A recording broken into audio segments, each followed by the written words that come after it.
Hi guys! How to hide notification content on Android lock screen.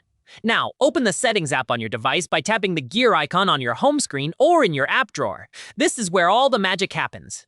Scroll down and tap on Notifications. Don't just glance over this, because the next step is where most people mess up their privacy.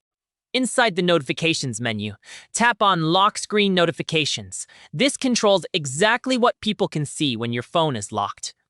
Keep watching, because Step 4 shows the big difference between two powerful options. Tap Show Content to see a full list of your apps, then toggle off specific apps you want to hide. Want to hide everything at once? Here is the secret. Go back and select Hide Content instead, and all notification previews disappear from your lock screen instantly. Here is a mistake almost everyone makes: choosing Hide Content but forgetting to test it.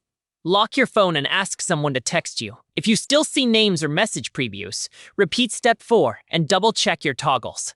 That's it. Your lock screen is now private. Hit subscribe if you want more quick privacy fixes, and comment hidden if this worked for you.